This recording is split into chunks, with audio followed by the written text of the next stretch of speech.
De volta com o Educador Entrevista, converso hoje aqui com o Sérvio, gratidão pela participação conosco, boa tarde. Boa tarde, Luciano, boa tarde a você que nos assiste, sempre satisfação é toda minha de estar aqui com você mais uma vez.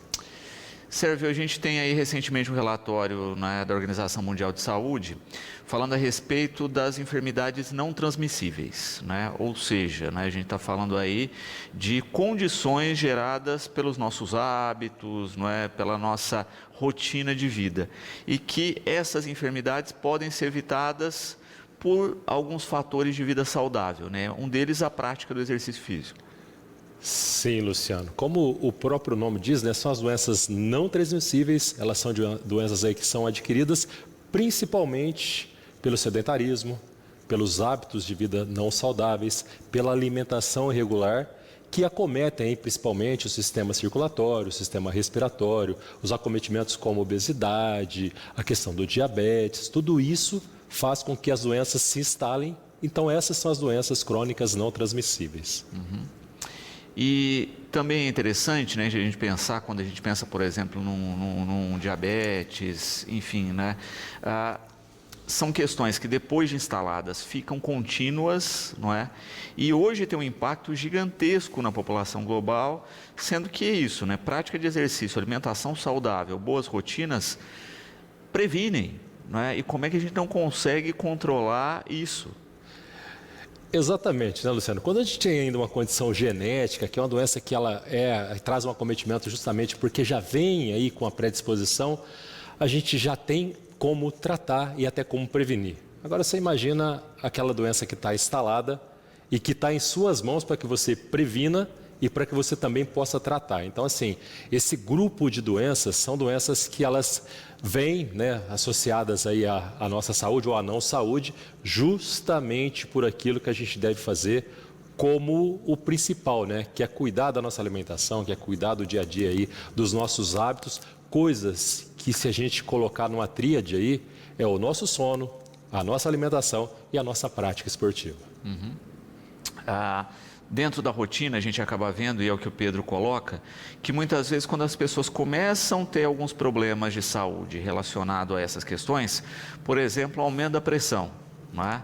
A primeira atitude da pessoa é remédio e não mudança de hábito. Sim, Luciano, e a hipertensão principalmente, tá? Porque se a gente for pensar bem a grosso modo, numa mecânica, né, numa termodinâmica aí, essa hipertensão ela acontece porque há uma sobrecarga cardíaca, justamente porque a base muscular já não consegue sustentar, né, fazer toda essa circulação, e o coração tem que diminuir o calibre venoso ali, ter essa hipertensão arterial. Então aumenta a tensão para que tenha uma sobrecarga, para que ocorram aí as irrigações de órgãos e tecidos. Isso pode ser facilmente evitado, tá? Ou prevenido pelo exercício físico. Vamos fazer um esqueminha aqui bem lógico assim, para todo mundo entender? Se eu fortaleço a minha musculatura, ela vai se tornar com a contração melhor. Se essa contração é melhor, ela vai ajudar com que esse sangue circule, eu não preciso de tanta tensão, que não causa então a hipertensão, que é uma das patologias das doenças crônicas não transmissíveis, mas com maior índice de sucesso quando a gente consegue fazer essa associação de exercício, alimentação e boa rotina de sono. E a gente acaba percebendo isso, né, a partir do momento que, olha, a pessoa está com um quadro de hipertensão, está lá fazendo o seu tratamento, etc., mas ela junta o tratamento, não é? Sono, alimentação de qualidade, prática de exercício físico. Às vezes ela reduz drasticamente esse medicamento depois de um tempo, ou em alguns casos até retira o medicamento. Sim, Luciano, sim, o sucesso, né? Lógico que tem que haver ali, certo? Sim, a consulta ao seu médico, isso é importantíssimo para fazer essa primeira detecção, tá? Quando for procurar ali o profissional de educação física, o seu nutricionista, também são feitas algumas avaliações para se adequar a essa alimentação e até esse exercício a cada uma dessas patologias. E, claro, o aspecto medicamentoso, ele pode ser ali um primeiro momento importante para que o primeiro tratamento aconteça, mas quando se associa isso a uma boa prática, a uma alimentação, a redução e mesmo a isenção de um medicamento Pode ser sim muito possível, né? E o sucesso, principalmente da hipertensão, os tratamentos aí da resistência à insulina, do diabetes, eles são tratáveis e são assim reduzidos com a prática de atividade física e alimentação saudável. Bianca, colocando também uma questão interessante aqui, não é? Normalmente as pessoas, quando resolvem ter hábitos mais saudáveis, fazem muito sem orientação. E acabam desistindo muito em função disso, ou por não atingir resultados, ou por não entenderem direito o processo. Isso de fato acontece. Sim, Bianca, e infelizmente isso acontece na grande maioria dos casos, tá? A pessoa, ela às vezes vai para uma prática de exercício muito excessiva, né? Porque ela leva aquele primeiro susto, às vezes ela teve ali passou um pouquinho mal, teve um processo de hipertensão, ou ela descobre que essa glicemia está um pouquinho alterada e ela quer fazer tudo de uma vez e sem orientação. Então isso também é um problema que a gente enfrenta, tá, no dia a dia. Eu enfrento esse problema tanto no consultório, Luciano, quando a pessoa realmente ela até agrava em alguns casos o sistema locomotor, porque ela tinha ali uma pressão alterada, ela sai para fazer um exercício às vezes que não é o adequado para ela, parte para uma alimentação às vezes que ela viu ou ouviu aí de maneira até empírica e às vezes o processo é até agravado por falta de orientação.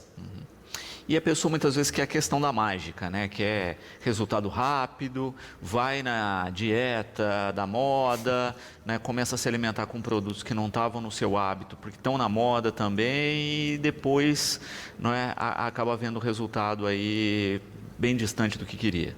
Sim, e se formos pensar, Luciano, numa matemática, né? Há quanto tempo ela levou ali a prática irregular da alimentação, a prática irregular de exercícios e até chegar naquele ponto, né? No ponto que a doença se instala. Porque até chegar ali também ela pode ter tido alguns sinais para que isso acontecesse e continuou levando ali uma vida sedentária, uma vida desregrada.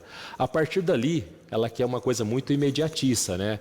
Se ela pensasse do tempo que ela levou com essa prática regular e o tempo que o exercício, a alimentação e os bons hábitos podem trazer de volta uma vida saudável, é um tempo infinitamente menor, né? Se ela tiver essa paciência, eu sempre gosto de afirmar aqui, né? E trazer para a natureza. Quando a gente planta uma semente e quando ela dá a primeira iniciativa, ela está plantando uma semente, é necessário que eu espere, né, que tenha o processo, que essa semente se torne uma árvore forte, para que aí sim, num galho, eu pendure um balanço.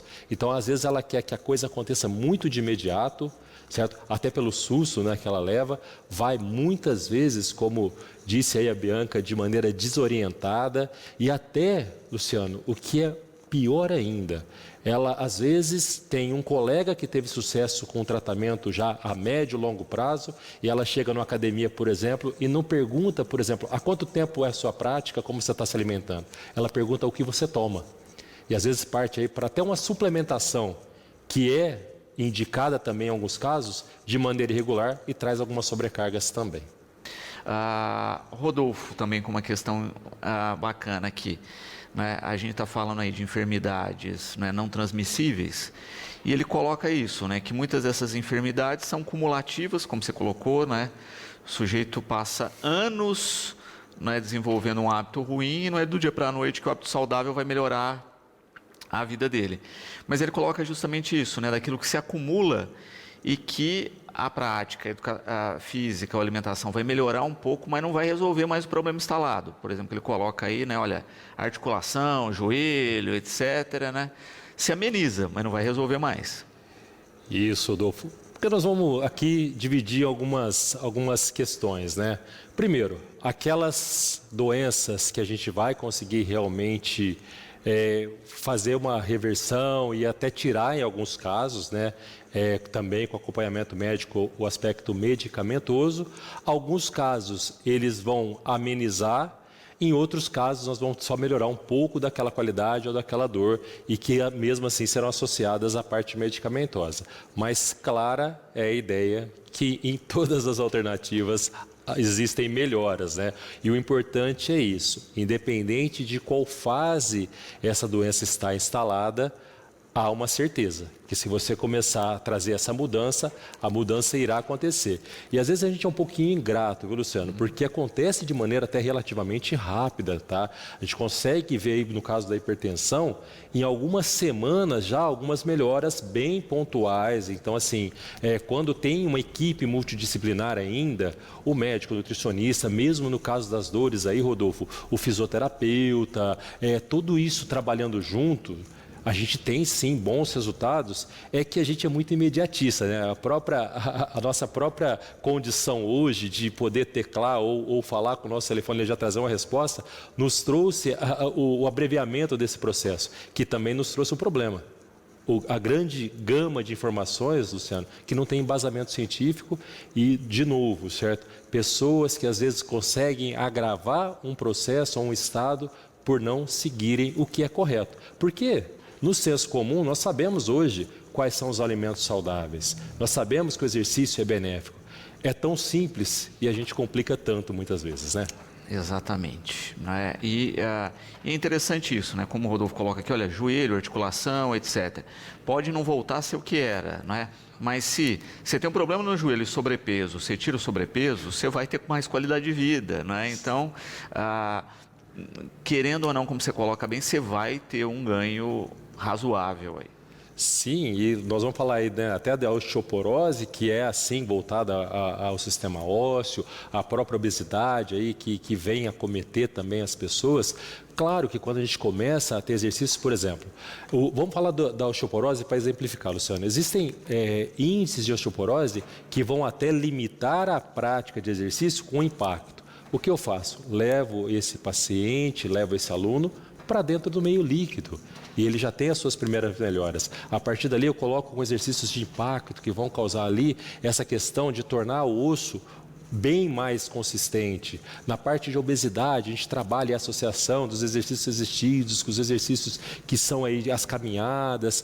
Isso vai trazendo paulatinamente uma redução, certo, do peso corporal, um aumento da massa muscular e tudo isso aumenta o metabolismo, né? Porque o músculo ele gasta energia, faz com que eu reduza meu peso, que o meu sistema ósseo fique melhor, que o meu sistema cardiovascular fique melhor, que o meu sistema respiratório melhore. Então a gente entra num processo aí que é virtuoso e não mais naquele círculo que era vicioso, né? Do sedentarismo, que acomete ou me traz uma dor, que impede que eu faça exercício e que agrava aquela patologia. Aqui especificamente, né, você estava falando também de sistema respiratório e o Ricardo colocando uma questão interessante também aqui, não é? Ele diz que teve Covid, né? Teve sequelas relacionadas a isso e que passou a fazer todo um trabalho dedicado aí para essa melhora, né? Mas pontuando o quanto a gente só pensa em sistema respiratório quando ele tem problema, né? Sim, Ricardo, outra excelente colocação aí. Eu quero parabenizar você que participa, porque assim, nos ajuda bastante. Ricardo, realmente, tá? O sistema respiratório, a gente pode chegar até a questão das asmas, a bronquite, a própria sinusite, que traz aí o acometimento respiratório, principalmente, né, depois aí do Covid, as pessoas tiveram uma atenção um pouquinho maior. Nós notamos, né, que até algumas pessoas ficaram sequeladas no sistema respiratório, mas inúmeras pesquisas, tá? Aí o pessoal se debruçou sobre as pesquisas e as pesquisas voltadas ao sistema respiratório, elas trazem como marcador que aquelas pessoas que já tinham a prática de exercício físico, elas foram menos acometidas e aquelas que tiveram que fazer a reabilitação cardiorrespiratória lá com os nossos colegas da fisioterapia, também tiveram um grande sucesso, o que marca mais uma vez que diante de uma doença tão grave aí que foi o Covid, né, nós também tivemos melhoras e o exercício como coadjuvante, né, o exercício para aqueles que já praticavam, nós tivemos menores acometimentos também, em especial no sistema respiratório. Também aqui, o Rafael, né, perguntando a respeito dessa conciliação, né, de exercício e alimentação. Ele diz que às vezes não entende por que as pessoas exageram tanto na questão do suplemento, já que a alimentação deveria fazer esse papel. Sim, a alimentação, ela deveria, né, num primeiro momento, Luciano, suprir essas necessidades. Aí, não fazendo uma apologia ao suplemento, mas ele deveria ser sim suplementar. O suplemento ele é importante, porque quando a gente já passa ali, vai uma atividade física um pouco mais intensa, ela demanda com que eu tenha um índice proteico um pouco maior, demanda que alguns micronutrientes, macronutrientes, eles sejam ingeridos em maior proporção, e às vezes o suplemento, né, aquilo que está concentrado no suplemento, consegue suprir ou complementar a alimentação. O que é errado, né? É eu fazer do suplemento o alimento. Aí sim se torna um exagero. Mas o suplemento ele é muito bem-vindo, viu? O suplemento, quando ele vem fazer a sua função, que é de trazer um aporte energético, um aporte nutricional, um aporte proteico para aquele praticante de atividade física, porque às vezes os índices de proteína, por exemplo, Luciano, que é aí o macronutriente nobre, né, que o pessoal busca bastante aí, às vezes a gente não consegue ter esses níveis, né? Porque eu tenho que ter uma quantidade de alimento, de comida maior, né? E aí entra o suplemento. Mas claro que prioritariamente eu tenho que tirar as minhas necessidades da alimentação. E a partir dali eu trago o suplemento como um suporte para que eu atinja sim os meus índices ali na alimentação. Muito bom. A carga de exercício é o que o Bruno coloca, né? Quando a pessoa sabe que está com uma carga correta, não é? Muitas vezes se fala, né, que se não tem esforço, se não tem dor, a carga não está correta. Isso de fato procede? Luciano, a gente cria, né, alguns mitos, né? O no pain, no gain, né? Quando eu não tenho dor, eu não tenho resultado. Isso não é uma verdade completa, até porque, né, o exercício ele está ali para trazer sim os seus benefícios, e essa dor, certa alçalgia ou mialgia, né, que eu sinto no músculo, é porque eu tive contrações, né? Tem um processo que se instala ali de ácido lático muitas vezes, mas não necessariamente eu tenho que sofrer para ter o resultado. E o que acontece com as cargas? Eu tenho testes, né? Por isso que a importância, mais uma vez, de ter o profissional habilitado, de ter o acompanhamento. Eu tenho testes desde 1RM, né? Que é um teste de repetição máxima, que eu vou determinar ali quais são os fatores ou quais são os percentuais que eu vou trabalhar de carga, e aí caracterizar ou categorizar cada exercício. Dentro da alimentação também, para não trazer sobrecargas, né? Por exemplo, a gente falava há pouco da proteína. Como que eu vou saber que a proteína que eu estou ingerindo, ela é insuficiente ou ela está aí trazendo uma sobrecarga renal, por exemplo? São através dessas avaliações, desses recordatários alimentares, no caso dos exercícios, dos testes, das avaliações, e a partir dali cada um, você que está nos assistindo, eu, Luciano, cada um tem uma necessidade, cada um tem um exercício, e esse princípio é um princípio científico chamado de individualidade biológica. Cada ser é único, irrepetível, tem a sua necessidade, tem a sua carga, tem a sua alimentação e responde de maneira diferente a cada uma dessas variáveis. A Marília, também colocando uma questão importante, a gente fala muito da questão dos alimentos, né, de uma maneira geral, da questão hoje de se fazer o que a gente chama de comida de verdade, né, não aquela que vem na embalagem, no pacotinho, mas a gente mesmo fazer. E ela fala de uma coisa também bacana, que é a importância dos chamados temperos que a gente utiliza, né? Que hoje estão mais acessíveis e que têm vários benefícios nesses produtos. Sim, Marília, muito feliz também a sua pergunta, né? Uma das formações agora que eu trago é a medicina ayurvédica, e ela fala justamente isso. A maior farmácia que a gente tem está na nossa cozinha, né? Principalmente com os temperos naturais. A gente tem perdido também essa habilidade, a própria habilidade de cozinhar, né, Luciana? Aquela questão que era tão simples, né? Que a nossa avó, quem não lembra aqui, quem não teve essa oportunidade de ir até a casa da avó, comer um bolo com um café, né? Então a gente tem perdido isso por vários motivos.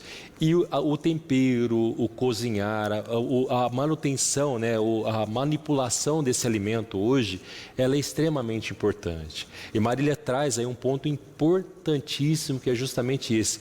Eu estou trazendo sim a comida o mais natural possível, mas o que eu estou acrescentando a essa comida, né? Porque de nada adianta eu ter ali uma fruta muito saudável e estar acrescentando um açúcar ali que ele vai trazer algum malefício. E quanto mais refinado, Luciano, eu vou ter um malefício maior. Por quê? Porque quando eu coloco um alimento mais integral no meu organismo, o meu organismo tem que trabalhar para metabolizar aquele alimento. E quando é refinado, ele já quase que entra como um boom, assim. Vamos falar do açúcar refinado, por exemplo. Ele traz um boom glicêmico diferente daquele açúcar que é mais complexo e que o organismo tem que passar por um processo digestivo para metabolizar aquele açúcar. Então, muito bem colocado, Marília. Parabéns pela pergunta. E é bacana a gente pensar nisso, porque às vezes as pessoas têm o hábito, né, o péssimo hábito, de exagerar em um único tempero, que é o sal, né, que é justamente o que tem mais malefícios que benefícios aí. E quando você tem essa diversidade, não é, você consegue inclusive reduzir, né, para o hábito aí que já está acostumado com muito sal, tendo uma alternativa muito mais viável e que vai ajudar mais na saúde. Sim, Luciano, falando especificamente do sal, né, o nosso consumo hoje, o consumo americano, são em média aí de 12 gramas diários de sal da população. Se a gente conseguisse reduzir em 4 gramas essa média, nós já reduziríamos pela metade os acometimentos cardiovasculares. Então você imagina, são as pequenas pedrinhas que fazem com que a gente tropece, né? Às vezes a gente pensa na grande montanha ali, que está em grandes atitudes. Então imagine você que está nos assistindo. A redução de 4 gramas de sal na alimentação da nossa população já traria uma redução da metade dos eventos cardiovasculares que muitas vezes culminam em morte. Então é um caso a se pensar, Luciano.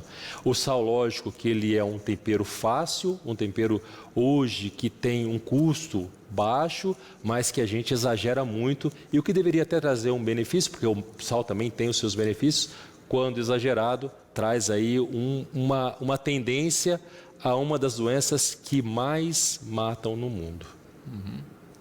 A Luísa aqui também, né, a gente falando a respeito da questão específica da alimentação, e ela colocando uma questão importante aí, que é cada vez mais a gente comprando produtos prontos, ultraprocessados, e esquecendo que a alimentação de rotina, de qualidade, tem que ser aquela feita em casa, né, com produtos naturais.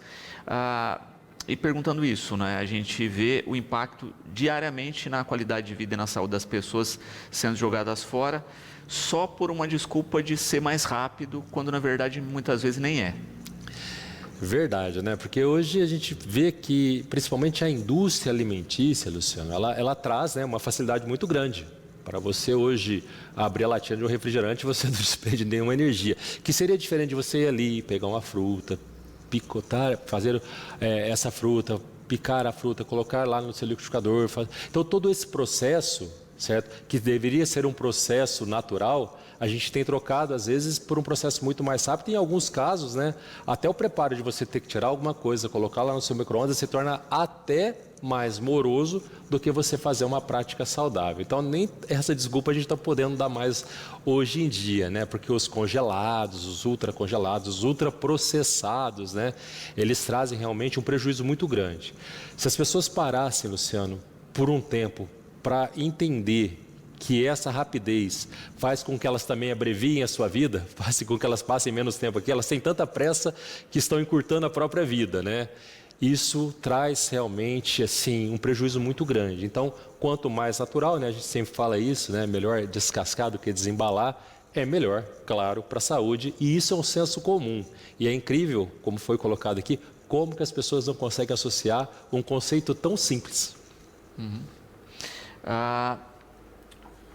Luísa aqui também, né, falando a respeito das proibições, né, alimentares, que muitas vezes, né, olha, uma hora é o glúten que é o vilão, não é, uma hora a gordura, uma semana você vê aí que ovo é um perigo, na semana seguinte é o alimento mais saudável que existe.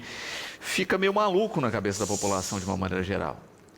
Sim, Luciano. Falando do alimento natural, tá?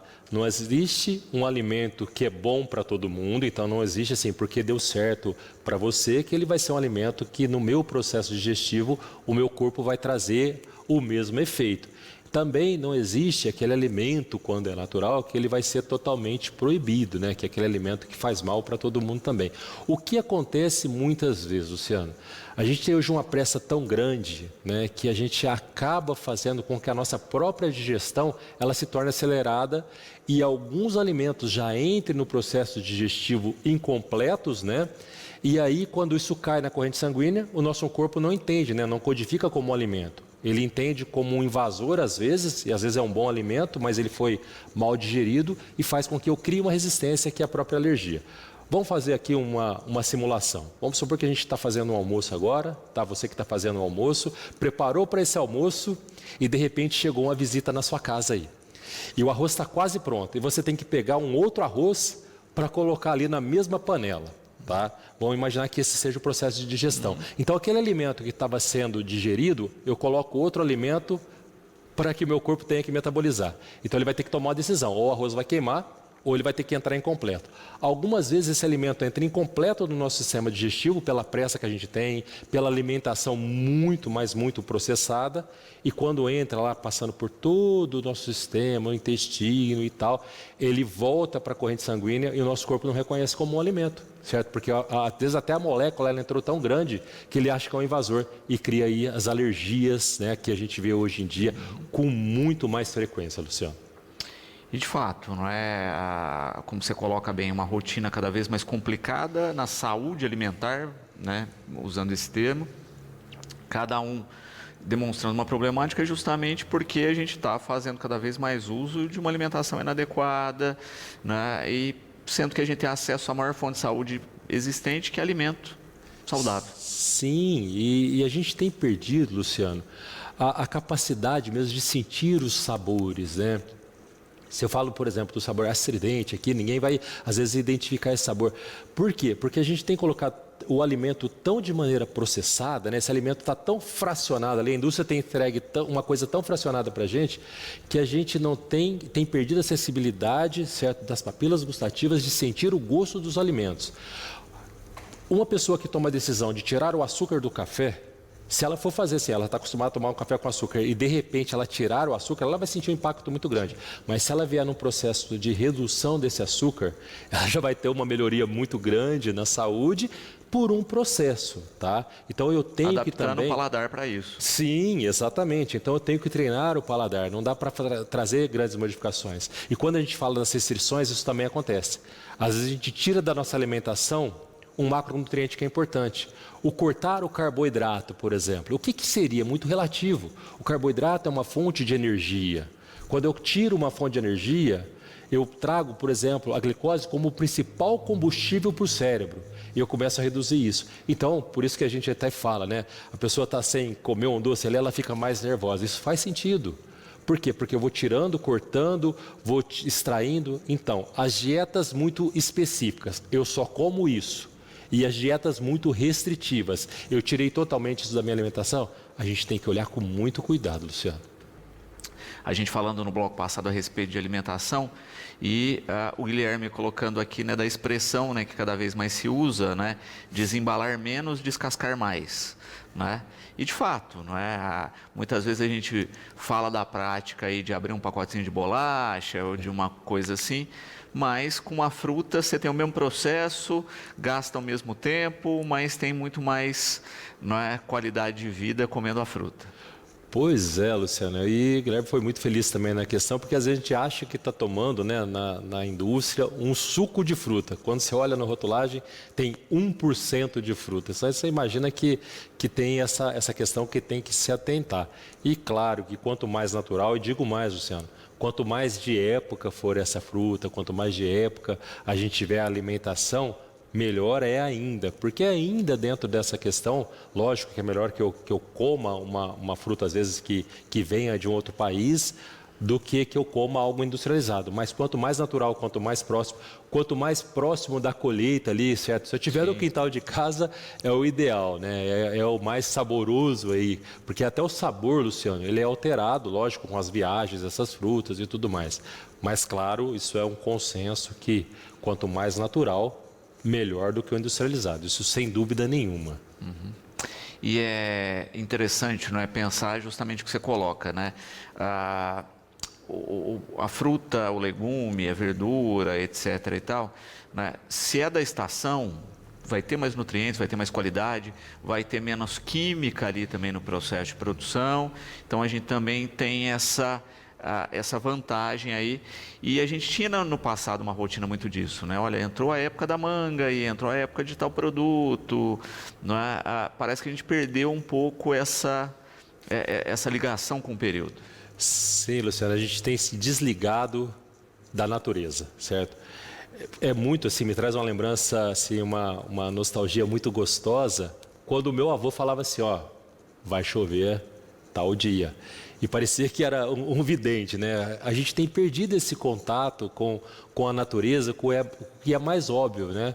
A gente tem, às vezes, pego o alimento que é natural e o próprio processo, às vezes, de manutenção e conservação desse alimento pode trazer um prejuízo já para ele, né? Falando do alimento e trazendo esse prejuízo de maneira bem assim, entre aspas. Por quê? Porque se eu pego um alimento natural, pego uma fruta, por exemplo, e consigo fazer a manipulação dela de maneira mais natural, ótimo. Se ela já foi congelada, ela já vem, né?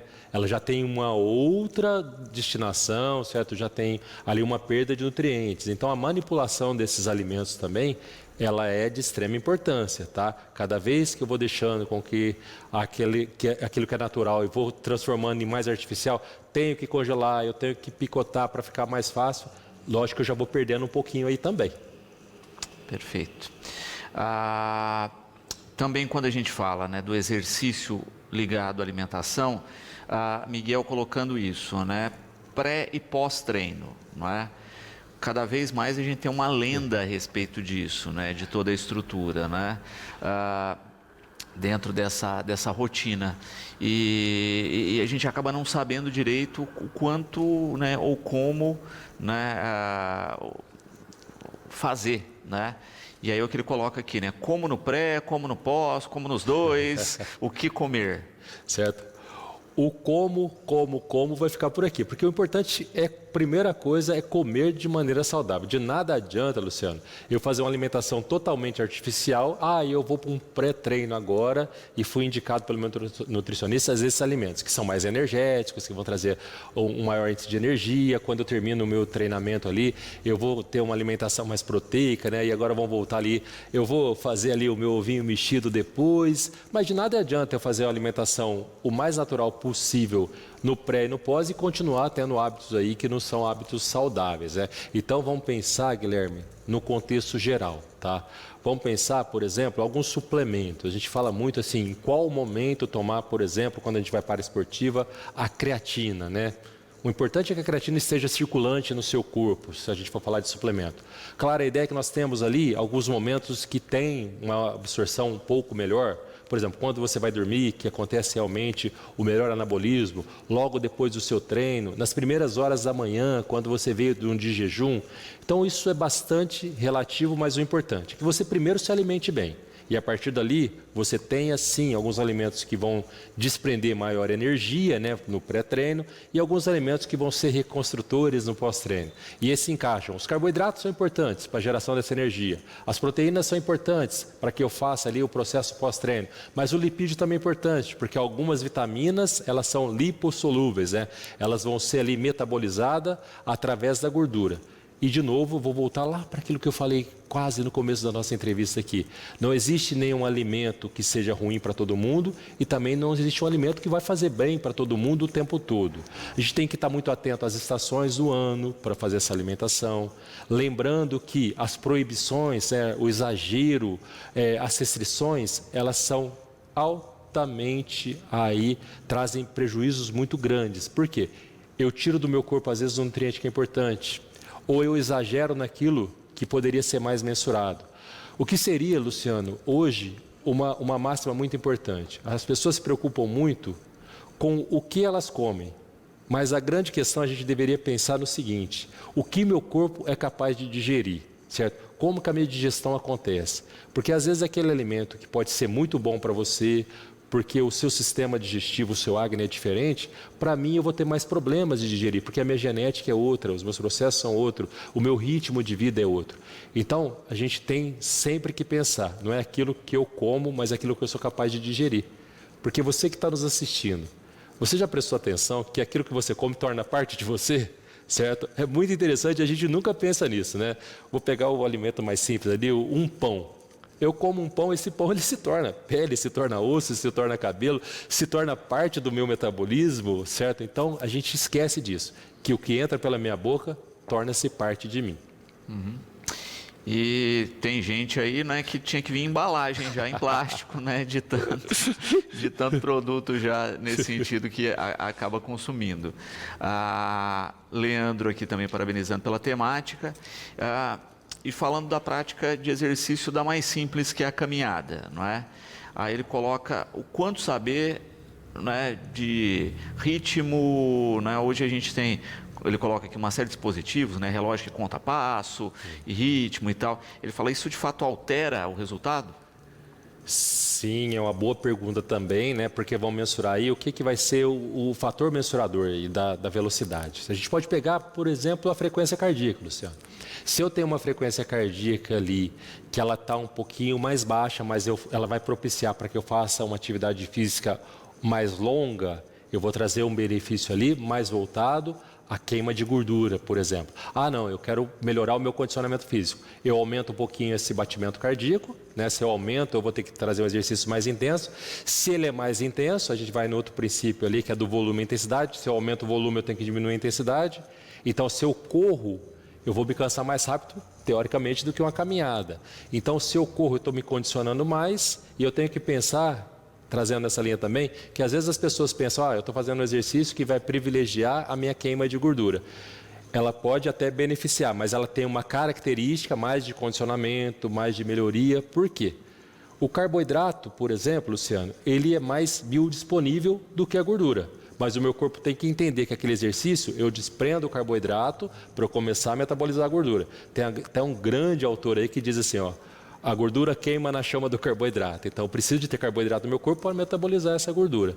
E cada zona de exercício, Guilherme, eu vou ter uma característica diferente. Ou uma característica mais lipolítica, onde eu quero mais gordura, ou uma característica mais glicolítica, onde eu vou ter ali mais geração de energia, mas também vou ter que desprender mais para o meu condicionamento físico, e isso se aplica também na alimentação. Existem alimentos que são mais destinados ali à geração de energia, outros alimentos à metabolização, a anabolismo, que são reconstrutores. Tudo isso tem aí uma lógica, mas claro, isso é muito amplo, tá? Mas de maneira geral é assim que acontece. Muito bom.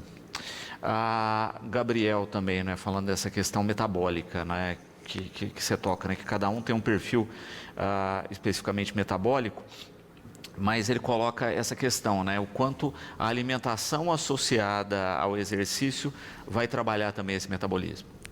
Sim, Luciano. E aí a gente vai de novo voltar lá nos produtos, né? Ou que a indústria tem trazido, né? A indústria traz aí hoje os alimentos, né? A gente fala o pré-treino. É muito engraçado que hoje existe inclusive um produto chamado pré-treino, né? Que tem ali a betalanina, que é um vasodilatador, existem produtos voltados para isso. Mas, por exemplo, vou trazer um alimento que é um grande vasodilatador e que as pessoas poderiam consumir como um pré-treino ali, se é esse o motivo. A beterraba, por exemplo. A beterraba é um grande vasodilatador. E tem hoje, certo, o produto ali que é a betalanina, que ela vem como um pré-treino. Então, se eu comer uma beterraba, eu vou ter também uma vasodilatação? Sim. E aí, cada alimento vai ter a sua característica e vai encaixar em cada perfil, né? Se a gente notar, eu vou fazer um exercício que ele vai trazer mais resistência, eu preciso de ter um tipo de alimentação que seja ali condizente com aquilo. Não, eu tenho que ter uma alimentação onde eu vou ter maiores explosões musculares, o exercício é mais intenso, e aí eu vou ter aquela alimentação que é mais voltada à fosfocreatina, à geração de ATP, de contração rápida, aí a gente entra numa fisiologia mais específica. Mas claro que cada exercício tem a sua característica, para cada exercício existe a sua alimentação e também o tempo de descanso. Cada exercício tem aí, quanto mais intenso, eu preciso de mais descanso. E tão importante, Luciano, quanto treinar e se alimentar, é também descansar. É respeitar os intervalos do seu corpo, que desde uma lesão até sobrecargas orgânicas podem ser aí acometidas porque eu não respeito o tempo de descanso dos meus exercícios. Rafael aqui também parabenizando pela questão e emendando nessa questão do tempo de descanso, não é? Quando se fala em tempo de descanso, a gente percebe que tem pessoas que fazem, né, se exercitam, vão à academia 2 vezes na semana, algumas 3, e você tem aquelas que não tem nem domingo. Né? Quanto medir nisso? Né? E até que ponto o exagero não é tão prejudicial como a ausência de exercício? Sim, Rafael, eu quero também parabenizar o pessoal que está participando aqui, uma participação muito legal, Luciano. Mas trazendo essa questão, eu tenho sim para todos os perfis, tá? Para aquele que treina de domingo a domingo, eu tenho que ter uma divisão maior dos grupos musculares, eu tenho que trazer, certo, para cada segmento corporal ali um tipo diferente de intensidade, de volume de treinamento. Para aquelas pessoas que têm 2 ou 3 vezes na semana para poder ir na academia, se a gente falar de academia, eu trago mais um full body, né? O treinamento total do corpo. Então, para todo o perfil, para toda necessidade a gente consegue trazer. O que não pode, Luciano, é ficar ali parado. Logo depois dessa entrevista, já fazer sua alimentação e já pensar em qual que vai ser a nossa atividade, tá?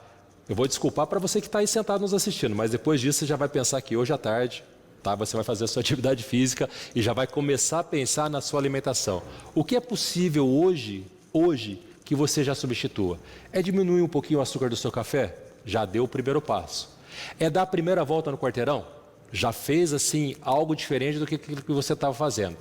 E isso se tornar uma constante, e da mesma forma que nós falamos no começo, que a doença vem se instalando e ela se torna uma grande doença, a parte contrária e benéfica também acontece.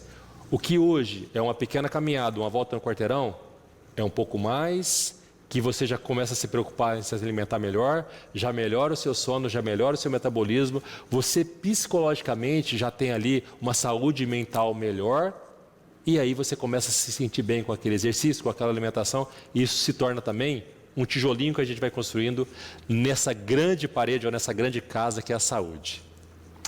Sérgio, eu quero agradecer imensamente a participação conosco, deixar sempre o espaço à disposição, parabenizar pelo trabalho, não é? E esperar realmente, né, que as pessoas tenham cada vez mais consciência com a alimentação e com a prática de atividades físicas.